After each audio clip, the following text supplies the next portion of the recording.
पहले प्रश्न से। पहला प्रश्न आप ध्यान से देखिएगा, इस पैटर्न के प्रश्न को जरूर हम आपको प्रिपेयर कराएंगे। परसेंटेज के काफी स्तरीय प्रश्न आते हैं और यह जो क्वेश्चन होता है वेन डायग्राम का होता है। मैं चाहूंगा कि आप लोग कमेंट के माध्यम से जुड़े, तो आप प्रश्न को देखिए तो हल भी करिए, हल करके हमें जरूर बताइए कि यहाँ पर आपको इस प्रश्न का सोल्यूशन समझ में आ रहा है कि नहीं आ रहा है। एक परीक्षा में 20% अंग्रेजी में असफल रहे, मतलब कोई पेपर होता है उसमें 20% असफल रहते हैं अंग्रेजी में, 35% छात्र हिंदी में असफल रहे, 35% हिंदी में असफल रहे हैं, ठीक है। 27% छात्र दोनों में असफल अर्थात फेल रहे हैं।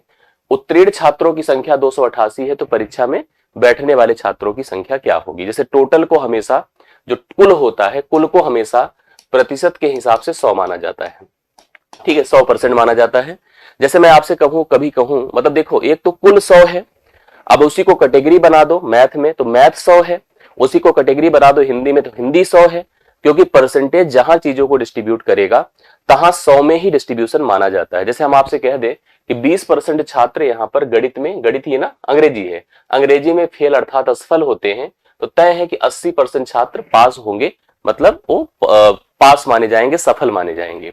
35% छात्र हिंदी में असफल हुए तो कंफर्म है कि 65% छात्र हिंदी में सफल रहे होंगे।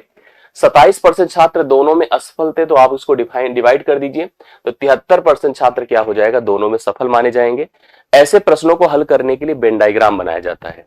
जब आप देख रहे हैं जो 3 डेटा दिए गए हैं तीनों असफल के हैं, जबकि वैल्यू सफल की दी गई है, तो भी कोई दिक्कत नहीं, आप असफल का ही डेटा बना लीजिए, असफल का डायग्राम बनाइए, ऐसे डायग्राम बनेगा। 2 विषय को डिफाइन कर दीजिए, एक विषय आपकी क्या है, अंग्रेजी है, और दूसरी विषय आपकी हिंदी है। अंग्रेजी में असफल कितने हैं, 20%, देखते जाइएगा। हिंदी में असफल कितने हैं, 35% है। दोनों में कितने हैं, 27% है। देखिए आपको साफ साफ दिया है, ये दोनों है, जो बीच का पार्ट होता है दोनों का होता है। अब जैसे हम इस पूरे सर्कल की बात करें जो ब्लू कलर से बनाया गया, हालांकि दोनों को ब्लू से बनाया था, लेकिन अब इसको रेड से कर देता हूं। इस गोले की बात करो तो यह अंग्रेजी का है, और अंग्रेजी में असफल की संख्या कितनी है, 20 है, जबकि यहां पर 27% तो केवल इधर का भाग है, जो कि हिंदी अंग्रेजी दोनों में कंबाइंड है। तो तय है कि आपको 20 से 27 घटाना पड़ेगा, तो -7% यहां पर ओनली इन इंग्लिश हो जाएगा, -7% ओनली इन इंग्लिश हो जाएगा। इसी प्रकार से अगर 35 से है और 27 इधर चला गया, तो 27 से 8 निकाल दीजिए, 27 को हम 35 से निकाल दें तो 8% केवल अंग्रेजी में, केवल हिंदी में असफल होते हैं।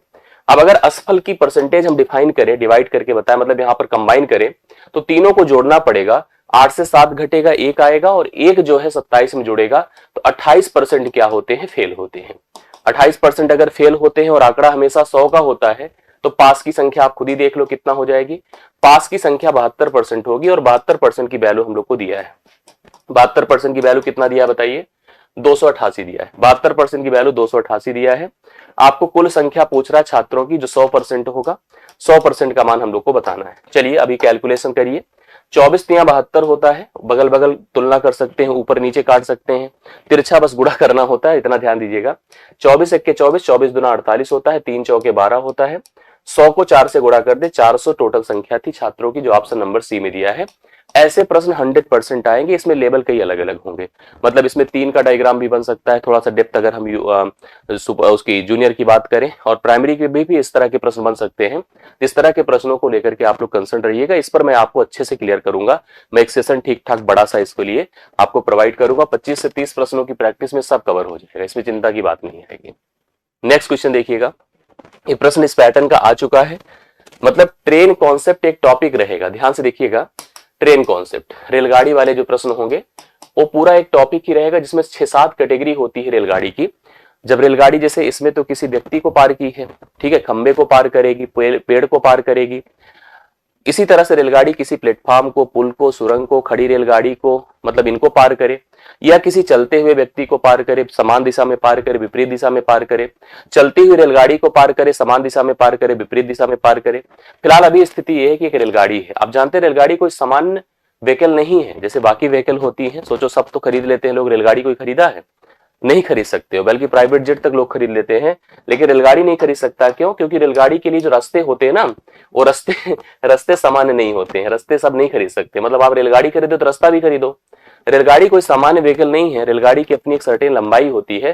जैसे यहाँ पर रेलगाड़ी 250 मीटर लंबी है, इतनी लंबी रेलगाड़ी है।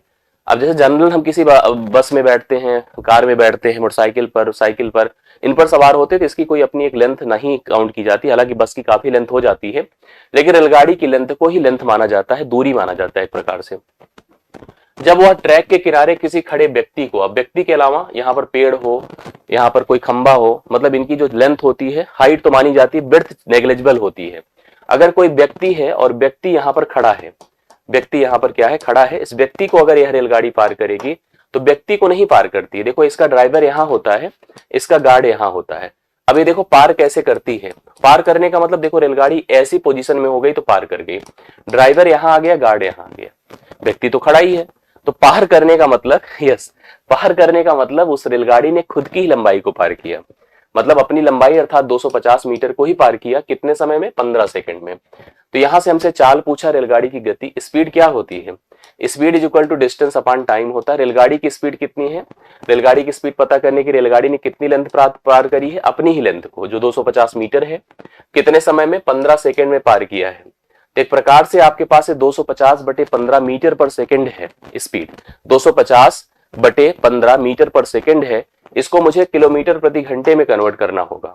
मीटर पर सेकंड को अगर किलोमीटर प्रति घंटे में कन्वर्ट करना है तो आपको क्या करना चाहिए, देखिए लिखो 250/15 गुणे 18/5 होता है।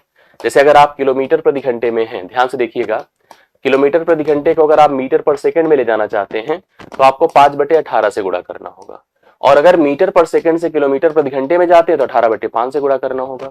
ये 250/15 मीटर पर सेकंड है, इसे किलोमीटर प्रति घंटे में जाना है तो आपको 18/5 से गुणा करना होगा। देखो 3 छंगे 18, 3 पचे 15, 5 पचे 25 होता है, 25 इसको डिवाइड करेगा 10, 10 गुणे 6 कर दीजिए 60 किलोमीटर प्रति घंटा इसकी रेलगाड़ी की गति है, जो ऑप्शन नंबर बी में आपको दिया गया है। तो बहुत सारे लोगों ने देखिए हमें उत्तर बता भी दिया था, ये समझ में आ गया होगा, प्रश्न क्लियर हो गया होगा।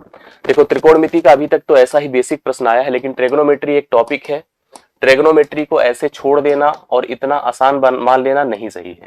ट्रिग्नोमेट्री के जितने भी स्पेसिफिक टॉपिक होंगे जो जहां से पूछे जा सकते हैं प्रश्न जूनियर में, चाहे वो आपके पूरे सब्जेक्टिव पार्ट में आए या जीएस वाले सेक्शन में आए, कहीं भी आए, हालांकि जीएस वाले सेक्शन में आएगा तो उतना टफ नहीं आता है, लेकिन जब सब्जेक्टिव पार्ट में आएगा तो ट्रिग्नोमेट्री एक स्टैंडर्ड लेवल की आएगी। तो जहां पर बेसिक भी सीखना होगा, थोड़ा सा डिफाइंड मतलब डिटेल्ड उसका पढ़ना है, हर प्रकार के रूल्स पढ़ने हैं, तो सब कुछ पढ़ना है यहाँ पर। और ट्रिग्नोमेट्री को लेकर के हम एक स्पेशल क्लास आपकी रखेंगे। जैसे मैंने आपसे कहा कि टॉपिक टू टॉपिक क्लासेस हम लोग कल से कवर करेंगे, कल से चीजें सेट होंगी। आइए त्रिकोणमिति का इस प्रश्न देखा जाए। कॉस थीटा का मान दिया हम लोग को, साइन, कॉस, टैन, कॉट, सेक, कॉसेक, इनके आपस के रिलेशंस, इनमें क्या कैसे संबंध होता है, इनको जानना जरूरी है। और सबसे पहले आपको त्रिकोणमिति के हिसाब से अगर त्रिकोणमिति पढ़ना होता है तो राइट एंड ट्रायंगल को समझना होता है, राइट एंगल ट्रायंगल को। अब अगर मान लीजिए हमसे इस त्रिभुज की बात करा जाए जिसमें एक कोण 90 है, तो 90 के सामने की भुजा कर्ण होती है, हाइपोटेन्यूज कहलाती है। अब जिस भी कोण को, अगर मान लो हम इस कोण को नोटिस कर रहे हैं, या थीटा है, और थीटा है तो कॉस की वैल्यू अगर दिया है तो कॉस की वैल्यू हमेशा होता है base upon hypotenuse. Base upon hypotenuse 5/13 दिया है, ध्यान दीजिएगा। एंगल जिस साइड पर बना होता है वही बेस होता है, और ये बेस आपको 5 दिया है। हाइपोटेन्यूज कर्ण आपको 13 दिया है, और 5, 13 और 12 का पाइथागोरियन ट्रिपलेट होता है, समझ रहे हैं? 5, 12, 13 का पाइथागोरियन ट्रिपलेट होता है। नहीं तो पाइथागोरस के ऐसे जनरल रूल्स पे जा सकते हैं, 13 का स्क्वायर माइनस 5 का स्क्वायर करने से आपको 144 मिलेगा। 144 का वर्गमूल 12 होता है, अर्थात इसकी वैल्यू कितनी हो गई, 12 हो गई। अब आपसे जो जो पूछा है, जैसे देखो क्या दिया है, tan square theta plus sec square theta. तो पहले तो आप जान लो tan थीटा कितना होता है, परपेंडिकुलर अपान बेस होता है। सेक थीटा जो होता है वो आपका 1 अपान कोस थीटा होता है, ठीक है। तो ये वैल्यू कितनी हो जाएगी, यहां पर एक बात ध्यान देना, किसी भी समकोण त्रिभुज में जो कोण आपने नोटिस किया है उस जिस साइड पर बना होता है वही बेस होता है, और उसके जो अपोजिट होगा वही हमेशा परपेंडिकुलर होता है, लंब कहलाता है। और 90 के विपरीत जो भुजा होती है सबसे बड़ी भुजा अर्थात कर्ण कहलाती है, अंग्रेजी में हाइपोटेन्यूज कहलाती है। अब अगर tan में हमें परपेंडिकुलर और बेस की आवश्यकता है तो परपेंडिकुलर तो 12 है, तो लिख दो 12, और बेस कितना है, 5 है। और यहाँ पर cos थीटा का मान तो ऑलरेडी दिया था 5/13, तो इसको हम 13/5 कह दें। अब आपसे जैसे कहा है उसी हिसाब से वैल्यू कर दो। आपसे कहा देखो क्या लिखा है, tan स्क्वायर थीटा अर्थात 12/5 का होल वर्ग प्लस 13/5 का होल वर्ग। तो 12 का वर्ग कितना होता है, 144/25, और यहाँ पर 169/25। तो 25 डिनोमिनेटर में सेम है, जोड़ो 9 4 13, 6 4 10 1 11, 1 1 2 1 3, 313/25 राइट सोल्यूशन होगा, जो ऑप्शन नंबर सी में दिया हुआ है। ऑप्शन नंबर सी इस प्रश्न के लिए राइट सोल्यूशन है। यस, चलिए अभी इस क्वेश्चन को देखिए। उस रेखा का समीकरण ज्ञात करो जो रेखा 4x प्लस 3y बराबर 111 के लंबवत अर्थात परपेंडिकुलर है और बिंदु 3, 2 से होकर गुजरती है। सबसे पहले आप जान लो कि अपने को एक रेखा के समीकरण को फाइंड करना है, मतलब मुझे इस लाइन का इक्वेशन बताना है। यह लाइन फर्स्ट ऑफ ऑल एक दी गई लाइन, एक लाइन है जो कि जिसका इक्वेशन देखो कितना दिया है, 4x प्लस 3y बराबर 111। मुझे इसी लाइन का इक्वेशन जो अभी देखो हम इसको थोड़ा कलर चेंज कर देते हैं, ये जो हम ग्रीन कलर की लाइन है इसी को हम लोग यहाँ पर समीकरण के रूप में लाना चाहते हैं, जो कि इस रेखा जो ये रेखा 4x प्लस 3y बराबर 111 है उस पर लंबवत है अर्थात परपेंडिकुलर है। और सबसे इंपॉर्टेंट वह एक बिंदु है 3, 2 यहां से होकर गुजरती है। तो इस इक्वेशन को आपको डिफाइन करना है। सबसे पहले जान लो कि अगर दो लाइन, एक L1 है दूसरी L2 है, एक दूसरे के ऊपर परपेंडिकुलर है, परपेंडिकुलर का सिस्टम ऐसे होता है कि एक दूसरे के साथ लंबवत है, तो उनकी जो प्रवणता होती है स्लोप m1 इंटू m2 बराबर होता है -1। ठीक है, m1 इंटू m2 बराबर -1, अर्थात अगर इसकी प्रवणता m1 है और इसकी प्रवणता मान लो m2 है तो कंफर्म है कि m1 इंटू m2 बराबर -1 सोचना पड़ेगा। अच्छा, ऐसी आवश्यकता क्यों पड़ रही है, इसकी जरूरत क्यों है? क्योंकि मुझे इस लाइन का इक्वेशन पता करना है जो कि एक बिंदु 3, 2 से होकर जा रही है। आपको मैं एक तरीका बता दूं, अगर किसी लाइन का इक्वेशन आपको बताना है, ठीक है, जो किसी एक बिंदु x1 y1 से होकर जाए तथा उसकी प्रवणता मान लो m है, तो उसका इक्वेशन होता है y minus y1 is equal to m into x minus x1। अब आपको ये चीज तो कन्फर्म था कि इसका बिंदु क्या है 3, 2 जहां से होकर जा रही है, लेकिन इसकी प्रवणता अपने को नहीं पता थी, बट प्रवणता इससे हमको पता चल जाएगी। कैसे पता चलेगी बताइए? आपको इस लाइन को सबसे पहले किस रूप में लिखना होगा, y is equal to mx plus C के रूप में। ऐसे कैसे लिखेंगे? इसके लिए y को अलग कर लो, लिखो 3y इज इक्वल टू, उसको उधर भेज दो, -4x प्लस 111 है। ठीक है, अभी यहां पर y के रूप में अगर आप इसको एक्सप्लेन करोगे तो y is equal to -4/3x होगा प्लस 111/3 होगा। अब आपको ये बता दूं कि अगर लाइन इस फॉर्म में आ जाती है y is equal to mx plus C के रूप में, तो x का जो गुणांक होता है वही प्रवणता होती है। x का गुणांक ही क्या होती है? प्रवणता होती है। तो x का गुणांक यहाँ पर -4/3 है, जिसका मतलब इस लाइन का जो स्लोप है अर्थात प्रवणता है, वो प्रवणता आपकी m2 है और m2 का मान आप ध्यान दीजिए, ये हो गया -4/3। अब जैसे यहां पर बना है m1 into m2 is equal to -1, आप इस पर जाइए, देखिए यहां से हमको कंफर्म हो जाएगा कि इसकी प्रवणता कितनी होगी। तो अब देखो आपको m1 पता करना है, इंटू m2 है -4/3 बराबर -1 कर दो, माइनस से खत्म, m1 बराबर 3/4। m1 बराबर कितना हो गया? 3/4। अब आपको इस समीकरण को बताना है जिसको हम लोग इस रूप में यहाँ पर लिख सकते हैं ना, जो कि इन दो बिंदुओं से जा रहा है। इसको आप x1 कह दो, इसे आप y1 कह दो। देखो y माइनस y1 मतलब 2 बराबर m मतलब इसकी प्रवणता 3/4 है। x माइनस x1 कितना है? 3 है। अब इसको इधर कर दो तो लिखो 4y माइनस 8 बराबर 3x माइनस 9। अब थोड़ा सा अच्छे से इसको सेट कर दीजिए, क्वेश्चन सॉल्व हो गया। 3x इसको इधर बुलाए, -4y -8 है प्लस -8 होगा प्लस -9 है प्लस 8 होगा, तो -1 होगा जो उधर जाके +1 हो जाएगा।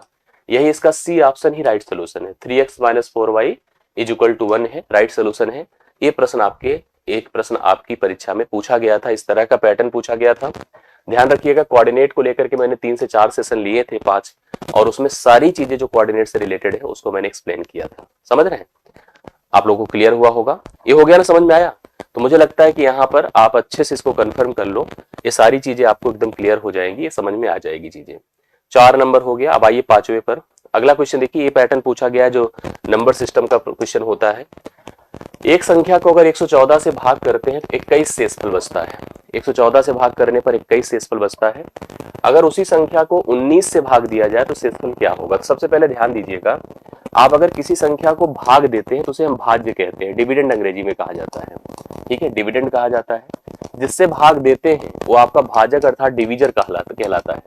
ठीक है, भाजक अर्थात डिविजर कहलाता है। और जो मान आता है वो भागफल अर्थात कोसेंट आता है, इसको भागफल कहते हैं। और अंतिम में हमारे पास रिमाइंडर अर्थात शेषफल होता है। ठीक है, नियम आप सबने पढ़ा है। कि अगर हम लोग इसको मान लो a कह रहे हैं, ये जो भाजक है x है, ठीक है, और या n कह दे, हम इसको एक नंबर से प्रेजेंट कर देते हैं यहाँ पर। अगर हम कह दे जिसको आप भाग दे रहे हैं, सपोज करो वह n है, जिससे भाग दे रहे हैं मान ले a है, और जिस जो बाहर जा रहा है b है, और रिमाइंडर सपोज करो r है। n इज इक्वल टू, ध्यान दीजिएगा, भाजक इंटू भागफल a into B plus remainder, ये होता है संख्या को प्राप्त करने का तरीका। अब जैसे मान लीजिए जो प्रश्न था, कह रहा था कि एक संख्या को जब मैं 114 से भाग कर रहा था, 114 से भाग कर रहा था, तो 21 भाग करने पर 21 शेषफल आता है। सोचो कि कितना बार गया था, मान लो चलो x बार गया था और शेषफल 21 आया था, ठीक है। अगर इस नंबर को आप पता करना चाहो तो यह नंबर कितना होगा, 114 गुणे x प्लस 21, यह संख्या हो गई। कह रहा इसी संख्या को अब मुझे किससे भाग देना है, इसी संख्या को 114 x प्लस 21 को अब मुझे 19 से भाग करना है। बोलिए शेषफल कितना आएगा, 19 जब इसको भाग करेगा, 19 पच्चे 95, 19 छक्के 114 होता है, यहाँ पर रिमाइंडर 0 होगा। 19 अब इसको जब भाग करेगा, 19 एक के 19, 19 दो 21 होता है, यहाँ पर रिमाइंडर आपका 2 आएगा, 2 और 0 जोड़ दीजिए, 2 ही उत्तर होगा। मतलब इसको हम इतना डिटेल से लिखे हैं भले, लेकिन इसकी कोई आवश्यकता जरूरत नहीं थी, आपको डायरेक्ट करना चाहिए। पहला भाजक 114 था जिससे भाग जब मैं दे रहा था, तो रिमाइंडर आपका 21 आ रहा था। दूसरा भाजक आपका 19 है, जो सेकंड डिविजन है वो 19 है। एक बार आप एक बात बताइए, 19 से 114 को भाग करिए, सीधा सीधा कट रहा है कि नहीं, हाँ, रिमाइंडर 0 आ रहा है। अब 19 से सीधा इस शेषफल को भाग करिएगा, रिमाइंडर 2 आएगा, रिमाइंडर 2 आएगा, सीधा सीधा उत्तर आप बता सकते। अगर पहला भाजक दूसरे भाजक से एग्जैक्टली कट जा रहा है तो शेषफल को भाग कर दीजिए, जो आएगा वही उत्तर होगा। कंफर्म कर लीजिए, एकदम सही कर लीजिएगा। देखिए समांतर श्रेणी का प्रश्न आपने देखा है कि लगातार पूछा गया है, प्राइमरी में भी इसका क्वेश्चन आ जाता है, पीआरटी में भी, और जूनियर में भी आएगा। थोड़ा सा स्टैंडर्ड टफ आएगा, मतलब ऐसा नहीं कितना इजी होगा, समझ रहे हैं। अभी तो फिलहाल यहाँ पर स्थिति है, पहले तो आप जान लो कि समांतर श्रेणी जिसे आप एपी कहते हो, वह श्रेणी जिसके पदों का अंतर समान हो, जिसके पदों का अंतर देखो इस रूप में है, ए है, ए प्लस डी है, ए प्लस 2d है, ठीक है, ए प्लस 3d है, इस तरह से अगर बढ़ती गई तो वह श्रेणी आपकी समांतर श्रेणी अर्थात एपी कहलाती है, इसी को एपी कहते हैं। इसमें देखिए दो चीजें फिक्स होती हैं, एक तो पहला पद, एक तो फर्स्ट टर्म अर्थात पहला पद ए, और कॉमन डिफरेंस जैसे सार्वंतर कहते हैं आप लोग, सार्वंतर डी। अब आपको मैं एक बात बता दूं, अगर कभी कोई समांतर श्रेणी हो तो जो पहला पद है देखो वो ए है, दूसरा पद क्या है, ए प्लस डी है, 1d जिसको कह सकते हैं, तीसरा पद a प्लस 2d, चौथा प्लस a प्लस 3d, चौथा अगर आपसे पूछे तो a प्लस 3d, सातवां पूछे तो a प्लस 6d, 10वां पूछे तो क्या होगा a प्लस 9d। मतलब जैसे हम आपसे कोई पद कहें तो उससे एक कम करके d से मल्टीप्लाई करो और a जोड़ दो तो पद पता चलेंगे। जैसे हमसे कहा तीसरा पद में क्या लिखूंगा बताओ, a प्लस 2d, ये देखो लिखा बराबर कितना दिया 5। सातवां पद a plus 6d, a plus 6d बराबर 9, ठीक है, a प्लस 2d बराबर 5 है और a प्लस 6d बराबर 9 है। 17वां पद आपसे पूछ रहा है तो आप इसको एक समीकरण बना लो। अब इस समीकरण से a और d कंफर्म हो जाएगा और 17वां पद कितना होगा, a प्लस 16d, ठीक है, a प्लस 16d। यहाँ पर माइनस करे खत्म हो जाएगा, इससे इसको हटा दे तो -4d होगा या -4 होगा, माइनस से खत्म करो, d बराबर 1 हो जाएगा, 4/4 कर दीजिए, 1 हो गया, कॉमन डिफरेंस 1 हो गया। अब यहां पर पुट कर दें तो a प्लस 2 इंटू 1 बराबर 5 है, a बराबर 3 है, a बराबर कितना है 3 है, तो कॉमन डिफरेंस आ गया 1 और जो आपका पहला पद है 3 है, उठा के यहां सब्स्टिट्यूट कर दे, 3 प्लस 16 गुणे 1, 16 3 कितना हो जाएगा 19, अर्थात आपका 17वां पद कितना हो गया बताए। इसमें देखो कई अलग अलग प्रश्न आएंगे, मतलब पदों के योग पर आधारित क्वेश्चन आएगा, पद निकालने पर आधारित क्वेश्चन आएगा, लास्ट के टर्म से क्वेश्चन बेस्ड बनेगा, समांतर श्रेणी गुणोत्तर श्रेणी का कॉम्बिनेशन बन सकता है, हरात्मक श्रेणी का कॉम्बिनेशन बन सकता है। एग्जाम के लेवल को थोड़ा सा अगर टफ करा जाएगा तो इस पर कई स्तरीय प्रश्न बन सकते हैं, इसलिए आप लोग एकदम तैयार रहिएगा। पूरी एपी को डिटेल में हम लोग को करना है, ठीक है, केवल ना कि एपी बल्कि जीपी और एचपी भी, मतलब सब कुछ हमें डिटेल में करना है, इसलिए आप लोग अच्छे से तैयार रहना, मतलब पूरी सीरीज को हमें अच्छे से कवर करना है, ये बहुत जरूरी है, ठीक है। चलो इतना हो गया आप सभी लोग का। नेक्स्ट क्वेश्चन देखिएगा 7वां नंबर, मिश्रण का क्वेश्चन है, कल पीआरटी में भी मैंने हल करवाया था, मतलब ये क्वेश्चन अच्छा है क्योंकि दोनों में पूछा जा सकता है। आप लोग बहुत ध्यान से देखिएगा, मिश्रण के क्वेश्चन जरूर पूछे जाएंगे, श्योर कर लीजिएगा। क्या प्रश्न है पहले ध्यान से देखिएगा। एक मिश्रण है, लिक्विड है जो कि 72 लीटर है, उसकी मात्रा टोटल 72 लीटर की है, जिसमें दो चीजें हैं, एक तो पानी है, दूसरा दूध है। पानी है, वाटर एंड मिल्क, दो चीज का कॉम्बिनेशन है, वाटर एंड मिल्क का रेशियो है। किस भाग में है? 4:5 में। मतलब अगर 4 पार्ट पानी है तो 5 भाग दूध है। मतलब 4 पार्ट अगर 4 भाग अगर पानी है तो 5 भाग दूध है।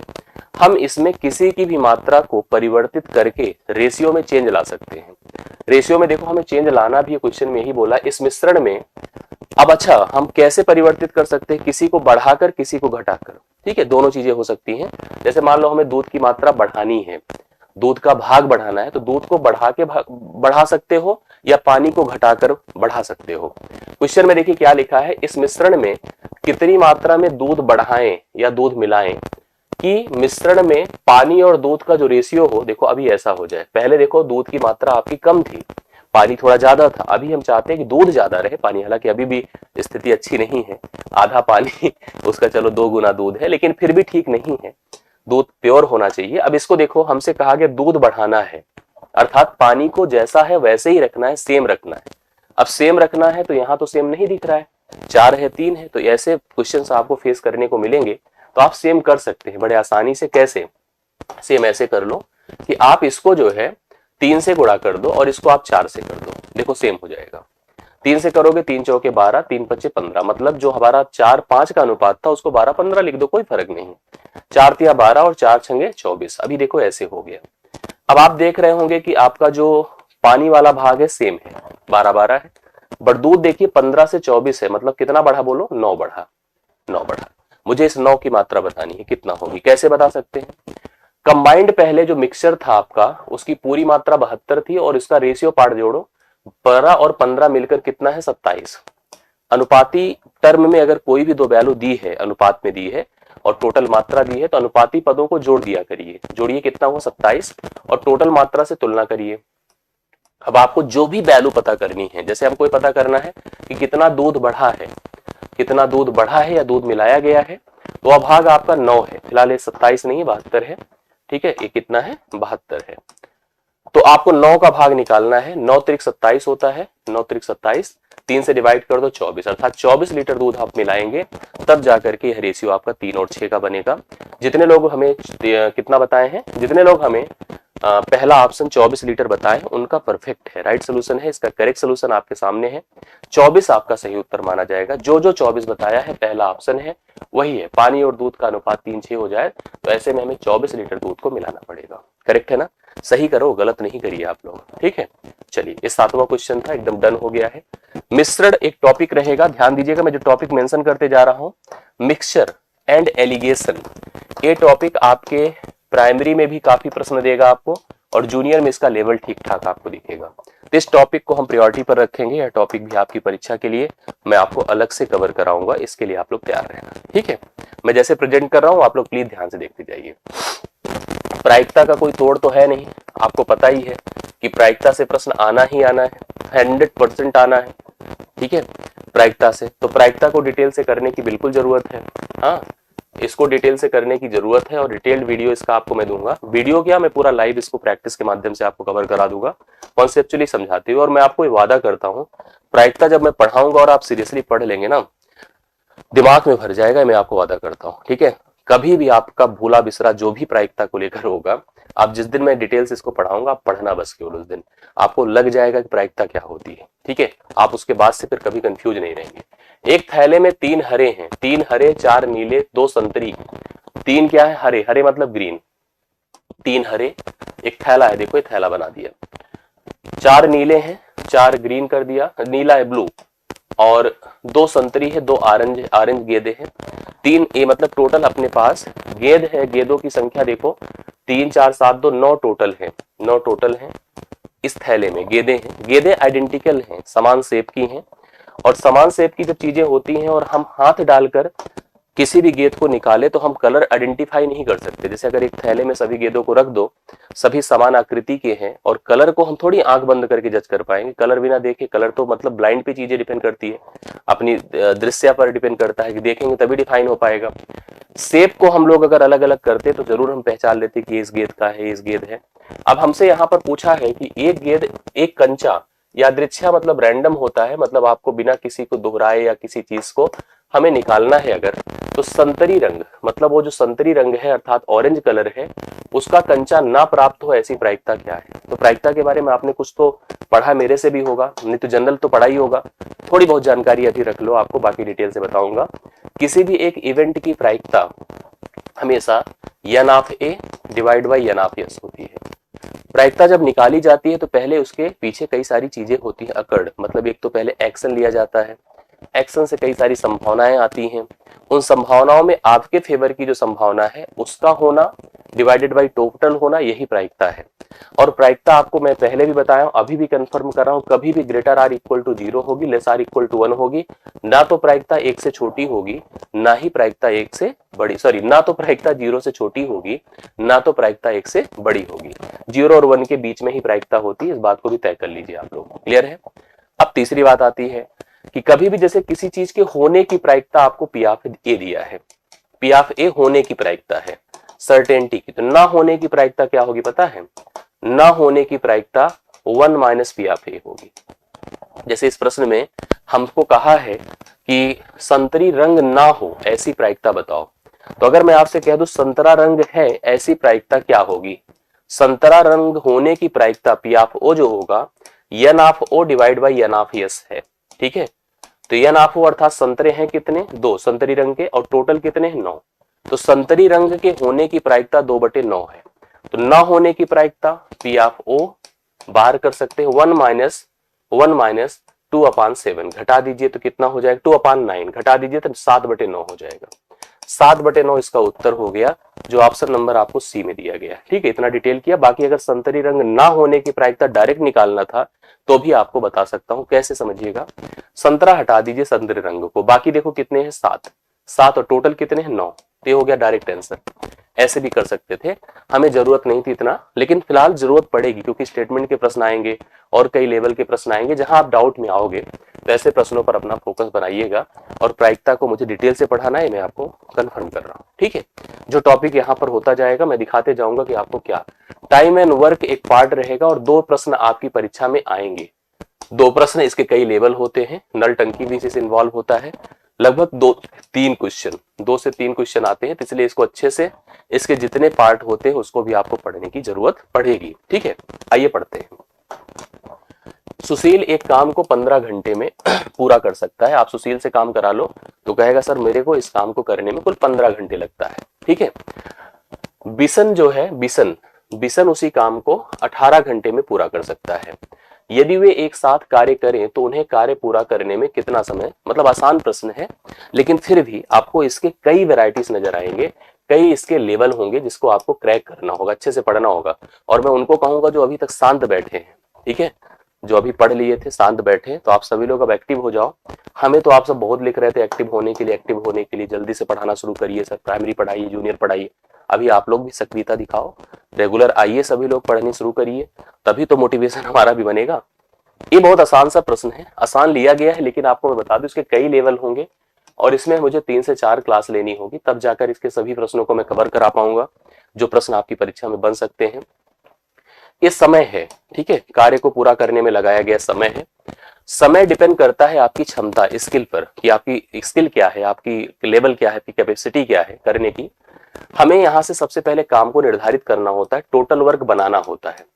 टोटल वर्क वह एक संख्या होगी जो प्रत्येक से अर्थात इन दोनों से डिवाइड हो जाए, इनका एलसीएम होती है। तो आप एलसीएम ले लो, 15 और 18 का 90 होगा, 18 पंचे 90, 15 छक्के 90, मतलब ये 90 टोटल काम है या 15 घंटे में कर सकता है। तो 1 घंटे में कितना काम करेगा, वही क्षमता है। जैसे चलने की दर जो स्पीड होती है, उसी प्रकार से यूनिट समय में किया गया कार्य, एकांक समय में किया गया कार्य ही कार्य करने की क्षमता होती है। 15 छक्के 90, मतलब यहाँ पर इसकी प्रति घंटे किए जाने की दर जो है 6 काम की है। दूसरे की 18 पंचे 90, देखो जिसने समय ज्यादा लिया था वो कम क्षमतावान है, और जितने समय कम लिया तो ज्यादा क्षमता वाली स्थिति होती है। अब कह रहा दोनों अगर मिलकर करें, 1 घंटे में 6 काम कर सकता है, 1 घंटे में 5। अगर सुशील प्लस बिशन मिल जाए तो 1 घंटे में 6 5 कितना काम होगा? 11। टोटल वर्क कितना है? 90। 90 इन दोनों से कराओ तो 90/11 होगा। 11 8 88, 2/11। 8 सही 2/11 घंटे लगेंगे। ऑप्शन नंबर सी इसका राइट सोल्यूशन होगा। Option number C. तो तैयार हैं आप लोग इसको पूरा करने के लिए? ठीक है, इसको पूरा करने के लिए आप लोग एकदम रेडी हैं, अच्छे से इसको करिए। प्रिंस बिल्कुल साइंस के लिए मैं बिल्कुल राजकुमार सर से कहूंगा, और कहूंगा क्या पूरी प्लानिंग दूंगा आपको। साइंस उन्होंने सर ने पूरा अच्छे से पढ़ाया था, तो साइंस के लिए भी आप लोग एकदम तैयार रहिएगा। जितना कहा गया है मैं अच्छे से पूरा आपको दूंगा, वो पूरा कॉन्सेप्ट और वो सारी चीजें जो आपकी जरूरत है वो कवर करा दूंगा। 10वां नंबर देखिए, यम के किस मान के लिए समीकरण, ये समीकरण पहले बता दो क्या है।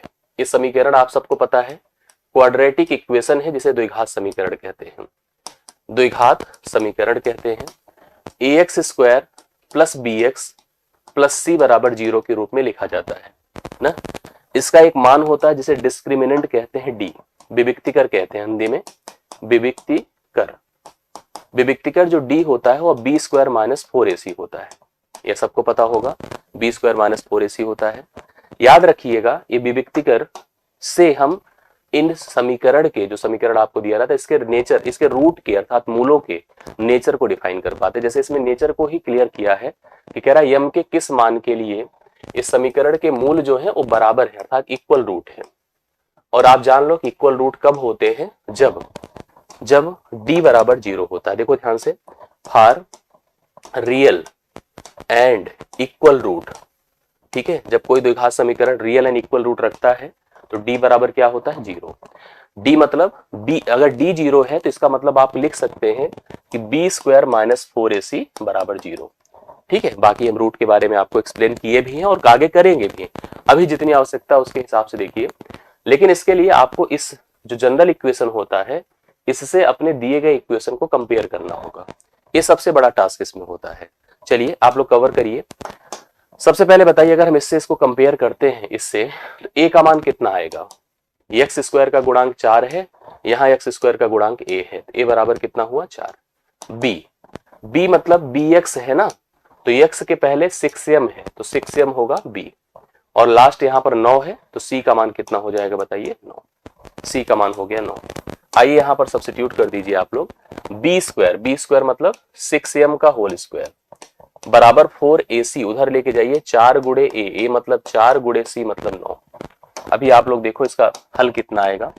36m² बराबर 4 × 9 × 4 × 4 × 9, 4 × 4 × 9, 9 चौके 36 खत्म हो गया। m² बराबर 4 हुआ, तो m बराबर √4 होगा। अब √ अगर 4 होगा तो आप खुद ही समझ गए हैं इसका मान या तो +2 होगा या तो -2 होगा, दोनों हो सकता है, क्योंकि 2 पॉजिटिव का वर्ग करने से भी 4 मिलेगा और नेगेटिव 2 का वर्ग करने से, अर्थात a भी सही है a भी सही है, इसलिए इसके लिए डी ऑप्शन लगाना आप लोग। अगर एग्जाम में ऐसा प्रश्न मिलता है आपको तो डी ऑप्शन लगाना है। उपयुक्त में से एक से अधिक इस प्रश्न का राइट सोल्यूशन होगा डी ऑप्शन। 10वें क्वेश्चन का करेक्ट हल है। क्लियर है? 10वें क्वेश्चन का करेक्ट हल डी ऑप्शन है। अगले प्रश्न पर आइए। सुनीता और शीला की आयु में अंतर 12 वर्ष का है। 2 लेडी है यहाँ पर, एक सुनीता है और एक शीला है।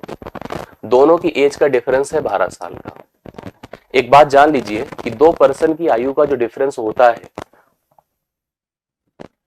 योग में परिवर्तन होता रहता है, ठीक है, रेशियो में चेंज होता रहता है, लेकिन जो अंतर होता है जीवन भर बराबर रहता है। अगर आपसे कोई 5 साल छोटा है या बड़ा है तो आप ऐसा मत सोचो कि इस समय गुजर जाएगा, हम लोग पुराने हो जाएंगे, बूढ़े हो जाएंगे तो भी हम उतनी एज का डिफरेंस हो जाएगा, एज में परिवर्तन या जो डिफरेंस है उसमें चेंज होएगा, नहीं, डिफरेंस हमेशा बड़ा ही और मतलब एज इट इज रहेगा।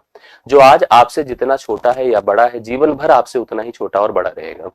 अगर सुनीता और शीला की आयु में अंतर 12 साल का है तो आज भी है, कल भी है और 7 साल बाद भी रहेगा, 9 साल बाद भी रहेगा, 9 साल पहले भी था, हमेशा ऐसे ही था, ऐसे ही रहेगा। यदि 9 वर्ष पहले, एक बात जान लो कि आयु का जो रिलेशन होता है, एज रिलेशन भी टॉपिक आपके लिए इंपॉर्टेंट है, ध्यान दीजिएगा। एज रिलेशन इसको हमको पढ़ना है डिटेल से। कह रहा है कि अगर हमको वर्तमान में, पहले तो आप समझो कि हमें जितनी भी गणनाएं एज की करनी होती है वो सब वर्तमान से करनी चाहिए। वर्तमान में इन दोनों के लिए हमसे एज की वैल्यू पूछा है, लेकिन एक मतलब अगर हम एज को डिफाइन करें तो सबसे पहले 3 लेवल को डिफाइन करना जरूरी होता है। एक तो वर्तमान, वर्तमान के कुछ वर्ष पूर्व, ठीक है, पूर्व जैसे इसने कहा 9 साल पूर्व, 9 साल पूर्व की बात किया है। 9 साल पहले बड़ी की आयु, जो बड़ी थी छोटी की आयु का 4 गुनी थी, तो बड़ी अगर 4 थी छोटी 1 थी। वर्तमान में क्या रिलेशन है हमको नहीं पता है, लेकिन डिफरेंस जो तब था वही अब है। एक बात आपको पता है कि जो 9 साल पहले क्या था, अभी उसकी उम्र को अगर पता करना है तो 9 जोड़ना पड़ेगा ना। तो ये ध्यान दीजिए कि जो ये रेशियो है 4 और 1 का, ये कब का है, 9 वर्ष पूर्व का है, 9 वर्ष पूर्व का है 4 और 1 का, क्योंकि बड़ी 4 गुनी थी और छोटी 1 है। ऐसे थी जैसे अगर मान लो कोई 10 है तो अगला 40 है, कोई 4 है तो अगला 16 है, इस प्रकार से रिलेशन था। जब कभी भी हमें रेशियो में टर्म पता हो और वैल्यू दिया है, वैल्यू क्या दिया, अंतर का है, तो आपको इस रेशियो का भी अंतर करना होगा, कितने का, 3 का। 3 बराबर 12 कर दो, 1 बराबर 4। इस समय यहां पर जो शीला है, शीला की उम्र 4 होगी और सुनीता की उम्र 4 चौके 16 होगी। अब अगर आपको वर्तमान में दोनों की उम्र निकालनी, क्योंकि प्रश्न में दोनों की वर्तमान उम्र पूछा है, तो वर्तमान निकालिए, तो 16 में 9 जोड़िए तो ये हो जाएंगी, क्या नाम है इनका, सुनीता 25 साल की, और शीला में 9 जोड़िए, 9 4 13 साल की।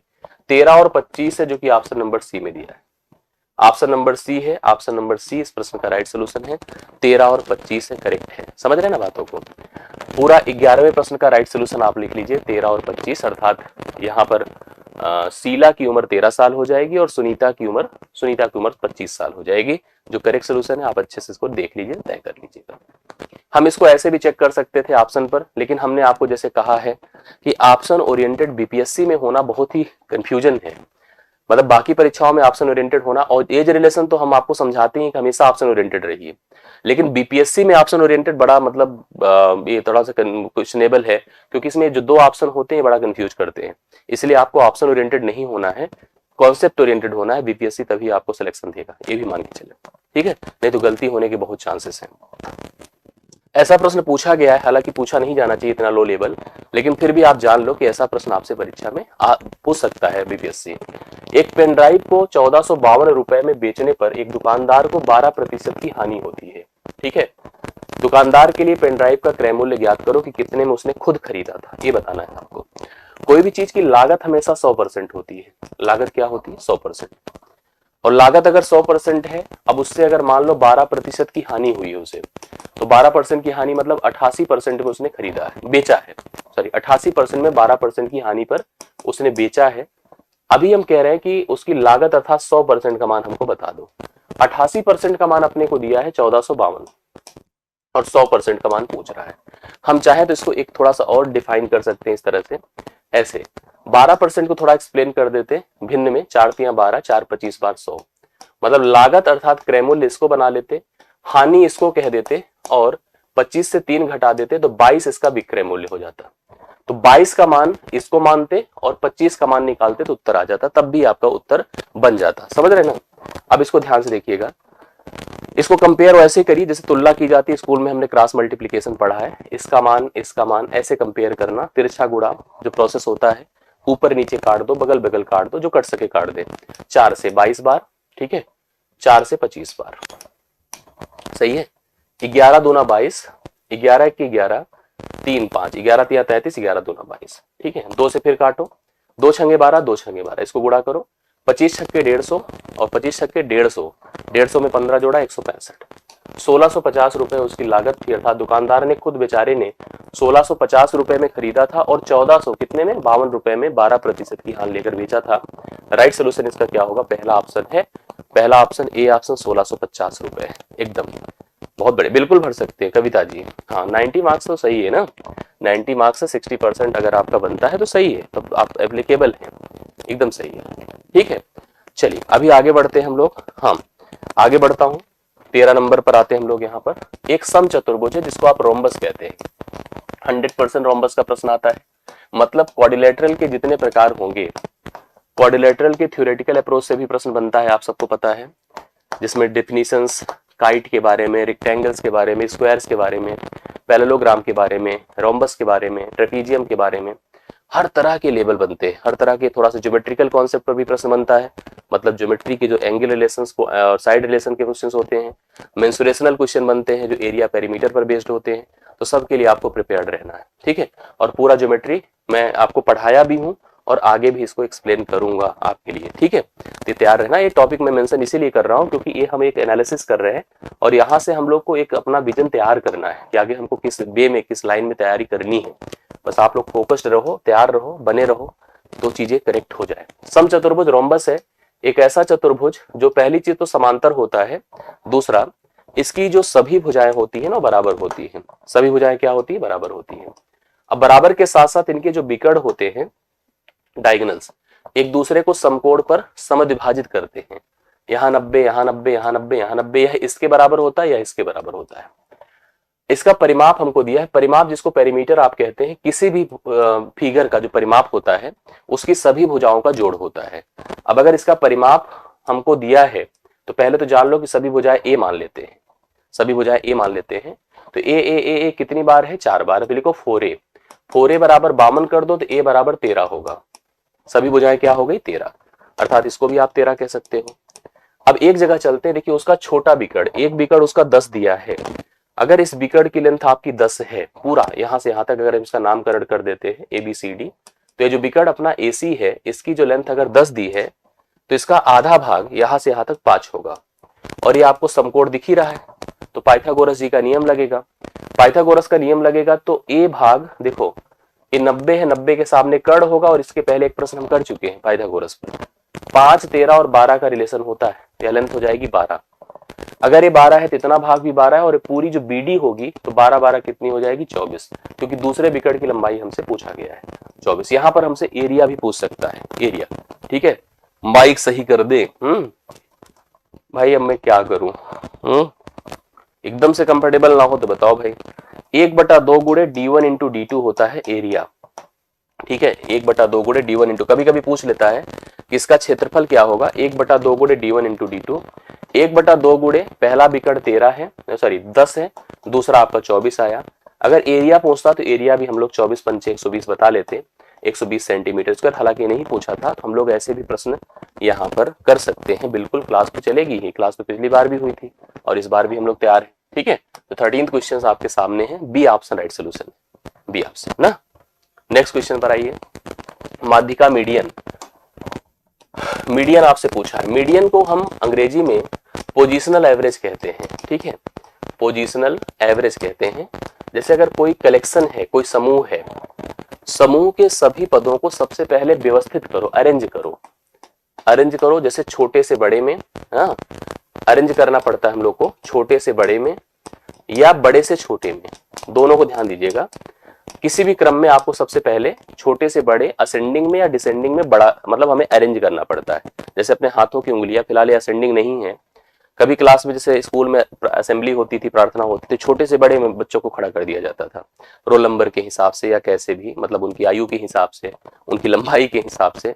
अब उसमें जो बीच में वैल्यू होती है वही माध्यिका है, जो बीच में। जैसे इसमें एक डाउट आता है, जब पद जितने होते हैं, मान लो पदों को हमने सब ऐसे खड़ा कर दिया, पद अगर ऑड हैं, विषम हैं, तो दिक्कत नहीं है।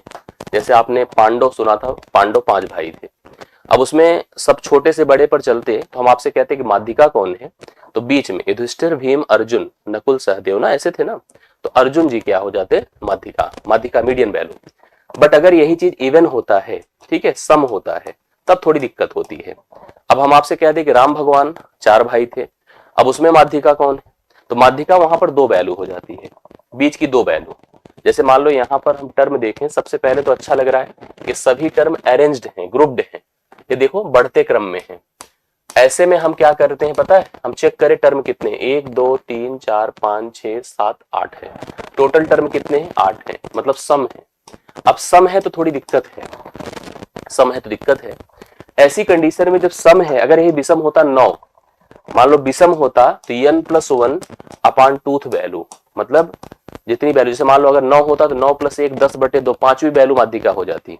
बट ये सम है, अगर जैसे मान लो हमने देखा कि 8 है तो n/2 करो प्लस n/2 प्लस 1th करो डिवाइड बाई 2 करो, ये पैटर्न होता है। हालांकि आपको 8 को 2 से भाग करना है, चौथी वैल्यू ठीक है, चौथी वैल्यू देखो 1 2 3 4, उसके जस्ट बाद वाली वैल्यू पांचवी वैल्यू, चौथी वैल्यू प्लस पांचवी वैल्यू, इन दोनों को, क्योंकि देखो 3 इधर छूट गए 3 इधर छूट गए, अब इन दोनों वैल्यू को जोड़कर मतलब इसका औसत निकालिए 8 प्लस 10/2, 10 8 18/2 कितना होगा 9, माध्यिका कितनी हो जाएगी 9।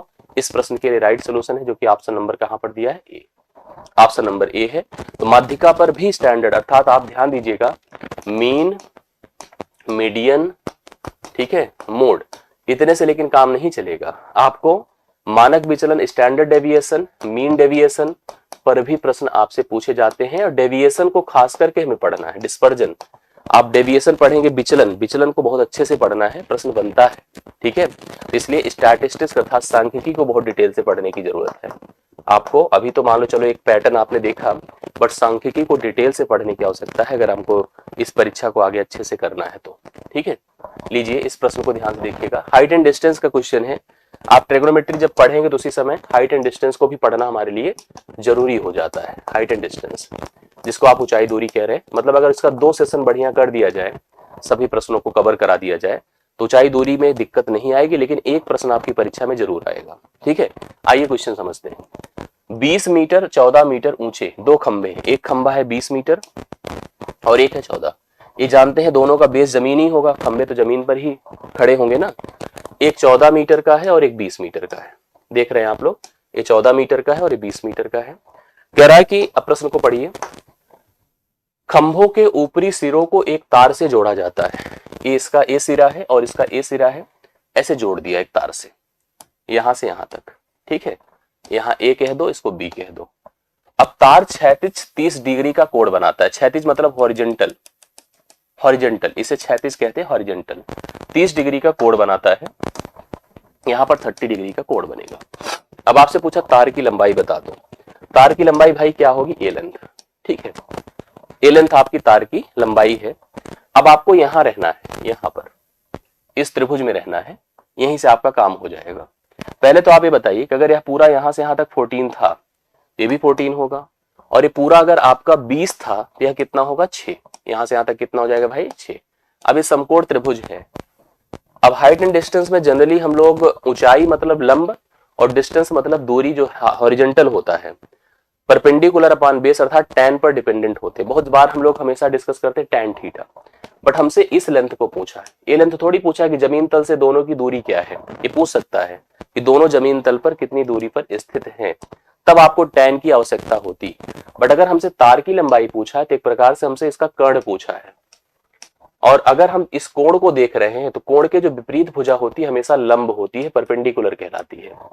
और लंब और कर्ण में जो रिलेशन बताता है वो त्रिकोणमिति का एक रेशियो है जिसे हम साइन कहते हैं। तो साइन थीटा आपने सुना होगा, परपेंडिकुलर अपॉन हाइपोटेन्यूज होता है, लंब बटे कर्ण होता है, लंब बटे कर्ण होता है। तो साइन 30 का मान यहाँ पर साइन थीटा है, मतलब साइन 30 लिखिए, साइन 30, और परपेंडिकुलर है 6 और बेस आपका कितना, हाइपोटेन्यूज कितना है ए बी। हाँ, तो साइन 30 का मान 1/2 है, बराबर 6 आप ए बी कर दो। तो ए बी का मान कितना हो जाएगा बताइए, 6 दूना 12, कितना हो जाएगा 6 दूना 12, अर्थात तार जो जोड़ा गया था उनके ऊपरी सिरों को उसकी टोटल लेंथ थी 12। तो राइट सोल्यूशन यहाँ पर इस प्रश्न का कितना है बताएं, पहला ऑप्शन है 12, इसका करेक्ट सम है। आप सभी लोग देखिए, तो ऊंचाई दूरी, मैं फिर आपको जितने वादे कर रहा हूं, जितने टॉपिक को प्रेजेंट कर रहा हूं, अगर कुछ मिसिंग हो जाए, कुछ आपकी ऐसी चीजें हैं जो आपको नहीं समझ में आती है, जब वीडियो फाइनल हो जाए तो आप उसमें कमेंट कर देना, ठीक है। बाकी मैं जो पॉइंट कर रहा हूँ ये पॉइंट्स आपके कल से ही प्रारंभ हो जाएंगे और कल से ही आप लोग करेक्ट करिए, और जिससे कि टॉपिक पर हम कॉन्सेप्चुअली एक्सप्लेन कर सकें, उसके प्रश्नों को करा सकें, तैयार करा सके। ओवरऑल हमारा ऑब्जेक्टिव यही है। देखो ये जनरल क्वेश्चन है, रेशियो रिलेटेड क्वेश्चन है, अर्थात रेशियो के कई चीजें हमें कवर करनी है। एक तो रेशियो में हमें जितने भी कैलकुलेशन वाले पार्ट हैं वो अच्छे से करना है, क्योंकि डिस्ट्रीब्यूशन का क्वेश्चन बहुत आता है। बंटवारे पर 2 पदों का अनुपात दिया है, 3 पदों का दिया है, 4 पदों का दिया है, बांटा जाता है मान को, वो बहुत आता है। और साथ साथ एज का जो कॉन्सेप्ट मैंने बताया ही था, पार्टनरशिप मैंने बताया ही था, इसी पर परसेंटेज भी रिलेट हो सकता है। तो ये सब टॉपिक एक साथ कनेक्ट कर सकते हैं आप लोग। तो इसका अगर हम बेसिक समझ लेना और समझ करके 2-3 प्रैक्टिस क्लास कर लें तो ये तैयार हो जाएगा। एक संख्या का 4/7 भाग, एक संख्या का 4/7 भाग दूसरी संख्या के 40% के बराबर है, दूसरी संख्या के 40% के बराबर है। एक संख्या के 4/7 भाग दूसरी संख्या का 40%, 40% होता है 2/5, भिन्न में लिखिए 2/5, दूसरी संख्या के 2/5 के बराबर है। अब आपसे पूछा है कि दोनों संख्याओं का अनुपात क्या है। यहीं पर हमसे ये भी पूछ सकता है कि दोनों संख्याओं में पहली दूसरी से कितनी ज्यादा है, कितने प्रतिशत ज्यादा है, कितने परसेंट कम है, पहली दूसरे की कितने परसेंट है। बहुत प्रश्न इसमें डिफाइन कर सकता है, पूछ सकता है। प्राइमरी भी रहेगा ब्रिजेस, प्राइमरी भी रहेगा, जूनियर भी रहेगा। 1 से 8 का पूरा कमिटमेंट, 9 से 10, 11 से 12 का पूरा जीएस सेक्शन आप तय कर लो। ये पूरी चीजें हम आपको शेयर कर रहे हैं। अब आप देखिए यहां पर ए और बी की तुलना, 2 1 के 2, 2 दूना 4, ए बटे बी करो। पहला ए है, बी यहां चला आया, तो अभी आप देखो 2 यहां जाएगा तो और 7 यहां जाएगा, तो 7/5 दूना 10, 7/5 दूना 10। राइट सोल्यूशन 7:10 है, बी ऑप्शन।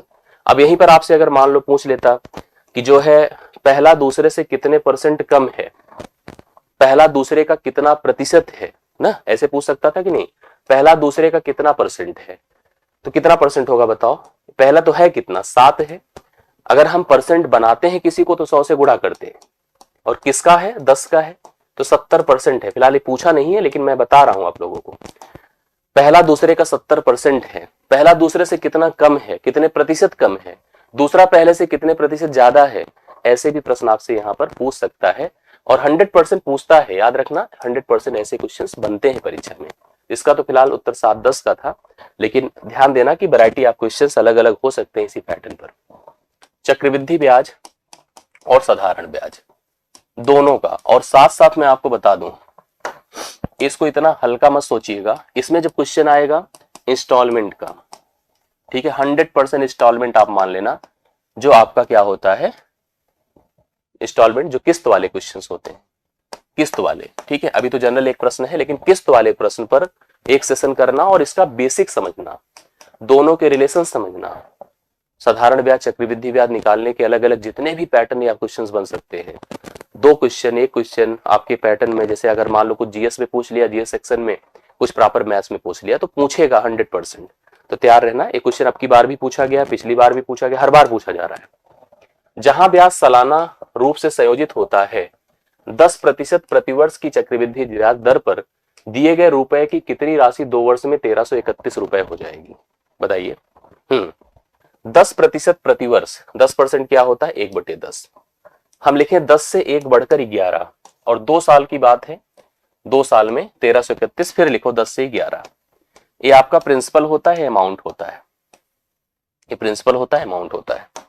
ये वैल्यू आपकी 1331 है, और इसका मान हमको बताना है। तुलना कैसे की जाती, देखो ऐसे 121 से इसकी 100 की, अर्थात 121 का मान आपको दिया है, 100 का मान आपको बताना है। डिवाइड करिए, कितना बार जाएगी, 11 बार। 11 का 100 से गुणा करें, 1100 होगा। 1100 वह धन था जिसको हम 10% की दर से 2 साल बढ़ाएं, तो जाकर वह धन आपका 1331 हो गया, बी ऑप्शन राइट सोल्यूशन। और जो जो मैंने पार्ट बताया जिसको मुझे कवर कराना है आपको, तो पॉइंट कर लेना आप लोग भी अपनी कॉपी में, और मैं भी कह रहा हूं, तो दोनों बातें हम लोग कनेक्ट करके चलेंगे, ठीक है। देखो एक सिंपल सा क्वेश्चन है, प्रथम 40 प्राकृतिक संख्याओं का माध्य। हमसे पूछा गया है बेसिकली ये कि average of first n natural number, ये पैटर्न है, ठीक है। जब नेचुरल ही नहीं, नेचुरल मतलब प्राकृतिक संख्या, नेचुरल ही नहीं, ऐसा कोई भी कलेक्शन हो, ऐसा कोई कलेक्शन हो जिसमें पदों का अंतर समान हो, जो एपी फॉर्म में हो।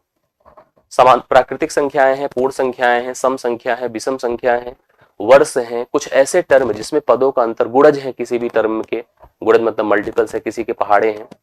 अगर आपसे कभी भी ऐसे किसी समूह की जिसमें आप देख रहे पदों का अंतर समान है, उसके अगर औसत की बात करेगा, माध्य की बात करेगा, तो माध्य हमेशा क्या होता है, ध्यान देना, n+1 डिवाइड बाई 2, हमेशा n+1 डिवाइड बाई 2। अर्थात आपसे अगर कहा है 40 प्राकृतिक संख्याओं का माध्य क्या है, तो आप लिखो 40 + 1/2, 40 × 1 = 41/2, अर्थात 20.5 होगा।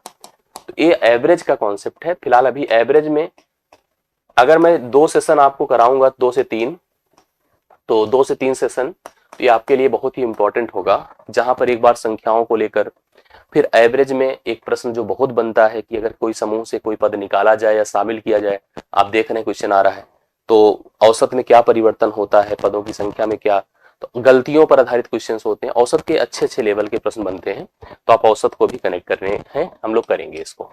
एलसीएम एचसीएफ का क्वेश्चन आता है, फिलहाल अभी कहीं लिखा नहीं एलसीएम एचसीएफ का है, लेकिन इसको आप डिविजिबिलिटी मान लो,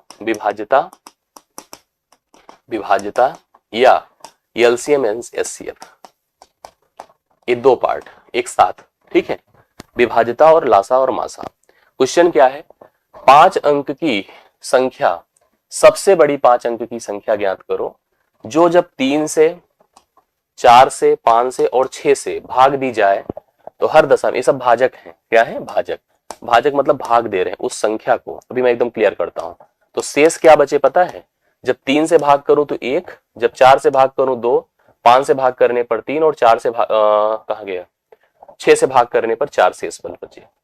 एक संख्या आपको हमें बतानी है जो 5 अंक की हो और सबसे बड़ी हो। एक संख्या आपको यन बताना है जो 5 अंक की हो, सबसे बड़ी हो। जब इस संख्या को आप 3 से भाग करो तो शेषफल 1 आए, 4 से भाग करने पर शेषफल 2 आए, 5 से भाग करने पर शेषफल 3 आए, 6 से भाग करने पर शेषफल 4 आए। इसका करने का तरीका समझिए, एकदम ट्रेडिशनल अगर करना है, ठीक है, ट्रेडिशनल अगर करना है तो ट्रेडिशनल का नियम होता है 5 अंक की सबसे बड़ी संख्या ले लो। क्या होती है बताइए, 99999 ये होती है। इनका एलसीएम कर लो, इनका एलसीएम कर लो, एलसीएम से भाग करो, रिमाइंडर जो आया घटा दो, और आप एक चीज नोटिस करेंगे यहां भाजक और शेषफल का डिफरेंस सबका बराबर होगा। जब वह मान आ जाए, देखो प्रॉपर रूल समझो, आप सबसे पहले वह संख्या सोचो यन, उसको इनके एलसीएम से आप इनका सभी जो 4 पद दिए गए ना इनका एलसीएम निकालो, एलसीएम निकालो, इनसे कटने वाली संख्या एलसीएम निकालो, एलसीएम से इसको भाग करो, जो शेषफल आए शेषफल को पहले घटाओ, मतलब एक ऐसी पोजीशन पर लाओ जो संख्या इन सभी से पूर्णतः कट जाए, इन सभी से पूर्णतः कट जाए। लेकिन क्योंकि हमें अलग अलग शेषफल चाहिए, बट भाजक और शेषफल का अंतर समान होना चाहिए, तो इस समान शेषफल को इससे घटा दो, आपको एग्जैक्टली आंसर पता चल जाएगा। अब ऐसे में हम ये मान चुके हैं कि हमें ऐसा करना है, भाई इतना हम टफ नहीं कर पाएंगे, थोड़ा सा यहाँ पर ऑप्शन ओरिएंटेड होंगे, क्योंकि एक ही उत्तर आपका प्रश्न हल होगा और डिविजिबिलिटी फोकस हो जाएंगे, सभी चीजें कंफर्म हो जाएगी। हमें मान चुके हैं कि हमारा जो उत्तर है 2 घटकर आया है। 2 क्यों घटा है, क्योंकि भाजक और शेषफल का अंतर 2 है, ठीक है, तो हम सब में 2 जोड़ देते हैं, इसमें भी, इसमें भी, इसमें भी, इसमें भी। 2 जोड़ने के बाद देखो पहला ऑप्शन कितना होगा 9999, और या हम 2 जोड़कर डायरेक्ट लिख देते हैं यहीं पर, क्या मतलब इतना हम ज्यादा आपको इधर उधर करके बताएं। 2 जोड़ देने से लिख ही दें क्या, 9994 हो गया, इसमें जब 2 जोड़ा तो 9996 हो गया, 99958 का मतलब 60 हो गया। अब चेक करो इसमें कौन सी संख्या है जो कंप्लीटली 3 से 4 से 5 से 6 से पूर्णतः कट रही है, 3 से कट रही, 4 से 5 से 6 से पूर्णतः कट रही है। कोई संख्या ध्यान दीजिए अगर 5 से कटेगी तो उसके एंड में 0 रहेगा या 5 रहेगा, तो ये 5 से नहीं कटेगी, ये नहीं कटेगी, दोनों खत्म हो गई। 5 से कौन कट रही है, अभी तय नहीं है। अभी इसके अलावा हमें चेक करना पड़ेगा कि 4 से कट रही कि नहीं। 4 से कोई संख्या वही कटती है जिसके 2 अंक, अंतिम के 2 अंक 4 से कटते हैं, पता चला किसके अंतिम 2 अंक 4 से कट रहे हैं, तो 4 का भी तय हो गया। 3 से कोई संख्या तब कटती जब उसके सभी अंकों का जोड़ 3 से कटता है, 3 से कट रहे हैं सारे अंक, सब 3 से कट रहे हैं कि नहीं, 3 से कट जाएगा।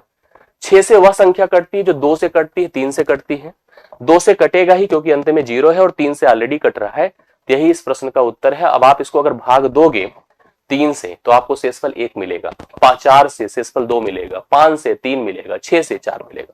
तो इस प्रश्न का सही उत्तर आपका 99958 है, द राइट सोल्यूशन, इस प्रश्न का करेक्ट हल है। आई बातें समझ में। लास्ट क्वेश्चन आज का सेशन का अंतिम प्रश्न है, आप इसको ध्यान से देखिए। तो 3D फिगर और 3D मेंसुरेशन, जिसमें सभी प्रकार के फिगर अर्थात क्यूबाइड, क्यूब, सिलेंडर, कोन, स्फीयर और इसके अलावा प्रिज्म, पिरामिड, इतनी चीजें आपकी परीक्षा से रिलेट करेगी। लीजिए इस प्रश्न का सलूशन समझिए क्या है। गोले का पृष्ठीय क्षेत्रफल, पृष्ठीय गोला आप समझ रहे हैं ना, स्फीयर, ए है इसका पृष्ठीय क्षेत्रफल।